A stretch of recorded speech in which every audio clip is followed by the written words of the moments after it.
राधे राधे भक्तों, जय श्री कृष्णा, जय श्री बांके बिहारी लाल की जय। भक्तों, आपका मेरे YouTube चैनल कृष्ण भक्त की दुनिया में बहुत बहुत स्वागत है। भक्तों, आज के वीडियो में हम श्रवण करेंगे श्रावण मास महात्म का तीसरा अध्याय, नक्त व्रत, लक्ष्य पूजा, उद्यापन विधि व फलों का वर्णन। तो भक्तों, वीडियो स्टार्ट करते हैं। सनत कुमार जी बोले, हे भगवान, आपने श्रावण मासों का संक्षिप्त वर्णन किया है। हे स्वामी, इससे हमारी तृप्ति नहीं हो रही है, अतः आप कृपया करके विस्तार से वर्णन करें, जिसे सुनकर हे सुरेश्वर मैं कृत्य कृत्य हो जाऊं। ईश्वर बोले, हे योगेश, जो बुद्धिमान नक्त व्रत के द्वारा श्रावण मास को व्यतीत करता है, वह 12 महीने में नक्त व्रत करने के फल का भागी होता है।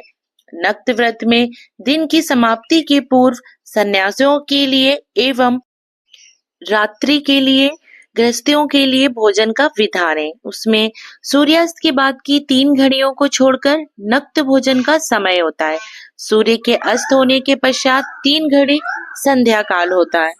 संध्या वेला में आहार, मैथुन, निद्रा और चौथा स्वाध्याय, इन चारों कर्मों का त्याग कर देना चाहिए। गृहस्थ और यति के भेद से उनकी व्यवस्था के विषय में मुझसे सुनिए। सूर्य के मंद पड़ जाने पर जब अपनी छाया अपने शरीर से दुगनी हो जाए, उस समय के भोजन को यति के लिए नक्त भोजन कहा गया है। रात्रि भोजन उनके लिए नक्त भोजन नहीं होता है। तारों के दृष्टिगत होने पर विद्वानों ने गृहस्थ के लिए नक्त कहा है। यति के लिए दिन के 8वें भाग के शेष रहने पर भोजन का विधान है। उसके लिए रात्रि में भोजन का निषेध किया गया है। गृहस्थ को चाहिए कि वह विधि पूर्वक रात्रि में नक्त भोजन करे और यति, विधवा तथा विधुर व्यक्ति सूर्य के रहते नक्त व्रत करे। विधुर व्यक्ति यदि पुत्रवान हो तब उसे भी रात्रि में ही नक्त व्रत करना चाहिए। अनाश्रमी हो अथवा आश्रमी हो अथवा पत्नी रहित हो अथवा पुत्रवान हो, उन्हें रात्रि में नक्त व्रत करना चाहिए। इस प्रकार बुद्धिमान मनुष्य को अपने अधिकार के अनुसार नक्त व्रत करना चाहिए। इस मास में नक्त व्रत करने वाला व्यक्ति परम गति प्राप्त करता है। मैं प्रातः काल स्नान करूंगा, ब्रह्मचर्य व्रत का पालन करूंगा, नक्त भोजन करूंगा, पृथ्वी पर सोऊंगा और प्राणियों पे दया करूंगा।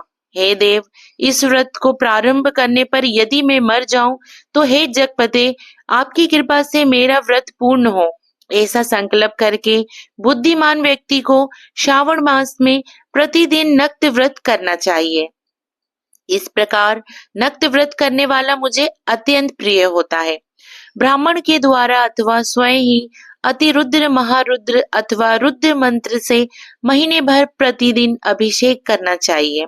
हे वत्स, मैं उस व्यक्ति पर प्रसन्न हो जाता हूँ क्योंकि मैं जलधारा से अत्यंत प्रीति रखने वाला हूँ, अथवा रुद्र मंत्र के द्वारा मेरे लिए अत्यंत प्रीतिकर होम प्रतिदिन करना चाहिए। अपने लिए जो भी भोज्य पदार्थ अथवा सुखोभोज की वस्तु अति प्रिय हो, संकल्प करके उन्हें श्रेष्ठ ब्राह्मण को प्रदान करके स्वयं महीने भर उन पदार्थों का त्याग करना चाहिए।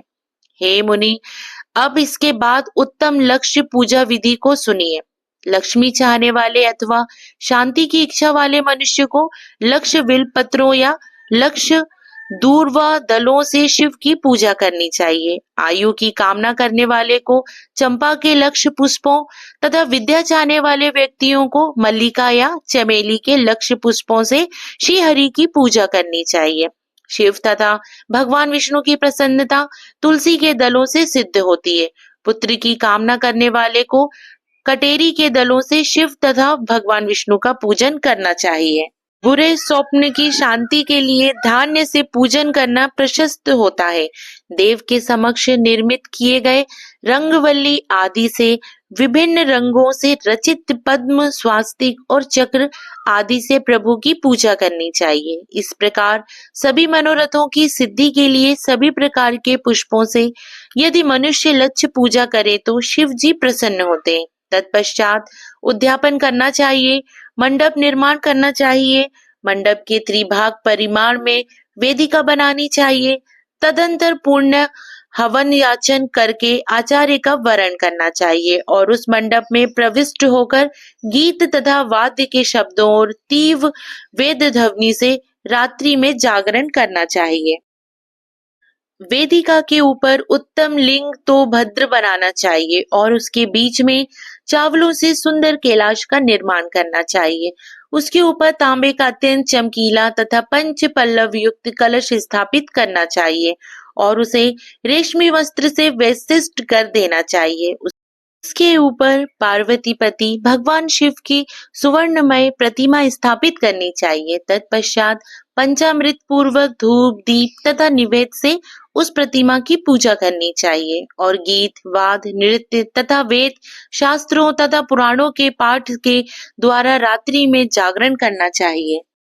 इसके बाद प्रातः काल भली भांति स्नान करके पवित्र हो जाना चाहिए और अपनी शाखा में निर्दिष्ट विधान के अनुसार वेदी का निर्माण करना चाहिए। तत्पश्चात मूल मंत्र से या गायत्री मंत्र से या भगवान शिव के सहस्त्र नामों के द्वारा तिल तथा घृत मिश्रित खीर से होम कराना चाहिए अथवा जिस मंत्र से पूजा की गई है उसी से होम करके पूर्णाहुति डालनी चाहिए। इसके बाद वस्त्र अलंकार तथा भूषणों से भली भांति आचार्य का पूजन करना चाहिए।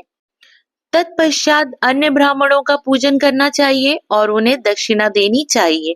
जिस जिस वस्तु से उमापति भगवान शिव की लक्ष्य पूजा की हो उसका दान करना चाहिए। स्वर्णमयी मूर्ति बनाकर भगवान शिव की पूजा करनी चाहिए। यदि दीप कर्म किया हो तो उस दीपक का दान करना चाहिए। चांदी का दीपक और स्वर्ण की वर्तिका अर्थात बत्ती बनाकर उसे गोघृत से भरकर सभी कामनाओं और अर्थ की सिद्धि के लिए उसका दान करना चाहिए।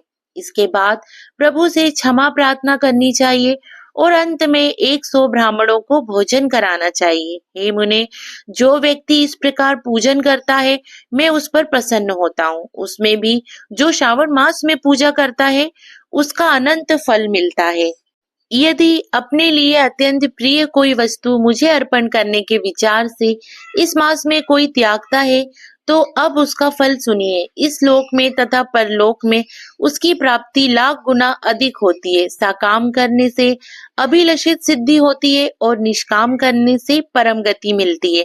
इस मास में रुद्राभिषेक करने वाला मनुष्य उसके पाठ की अक्षर संख्या से एक अक्षर के लिए करोड़ करोड़ वर्षों तक रुद्रलोक में प्रतिष्ठा प्राप्त करता है। पंचामृत का अभिषेक करने से मनुष्य अमर तत्व प्राप्त करता है। इस मास में जो मनुष्य भूमि पर शयन करता है उसका फल भी मुझसे सुनिए। हे द्विज श्रेष्ठ, वह मनुष्य 9 प्रकार के रत्नों से जड़ी हुई सुंदर वस्त्र से आच्छादित बिछे हुए कोमल गद्दे से सुशोभित देश तकियों से युक्त रम्य स्त्रियों से विभूषित रत्न निर्मित दीपों से मंडित तथा अत्यंत मृदु और गरुड़ाकार प्रवाल मणि निर्मित अथवा हाथी दांत की बनी हुई अथवा चंदन की बनी हुई उत्तम तथा शुभ शैया प्राप्त करता है। इस मास में ब्रह्मचर्य का पालन करने से वीर्य की दृढ़ पुष्टि होती है, ओज बल, शरीर की दृढ़ता और जो भी धर्म के विषय प्राप्त हो जाता है। निष्काम ब्रह्मचर्य व्रती को साक्षात ब्रह्म प्राप्ति होती है और साकाम को स्वर्ग तथा सुंदर देवागनाओं की प्राप्ति होती है। इस अथवा केवल दिन में अथवा भोजन के समय मौन व्रत धारण करने वाला भी महान वक्ता हो जाता है। व्रत के अंत में घंटा और पुस्तक का दान करना चाहिए। मौन व्रत के महात्म से मनुष्य सभी शास्त्रों में कुशल तथा वेद वेदांग में पारंगत हो जाता है तथा बुद्धि में बृहस्पति के समान हो जाता है। मौन धारण करने वाले का किसी से कलह नहीं होता, अतः मौन व्रत अत्यंत उत्कृष्ट है। भक्तों, इस प्रकार श्री स्कंद पुराण के अंतर्गत ईश्वर सनत कुमार संवाद में श्रावण मास महात्म में नक्त व्रत, लक्ष पूजा, भूमि शयन, मोनादि व्रत कथन नामक तीसरा अध्याय पूर्ण हुआ। भक्तों, मुझे उम्मीद है आपने ये तीसरा अध्याय जरूर श्रवण किया होगा। तो भक्तों, मिलते हैं श्रावण मास महात्म के चौथे अध्याय में। तब तक आप सभी भक्तों को प्रेम पूर्वक राधे राधे।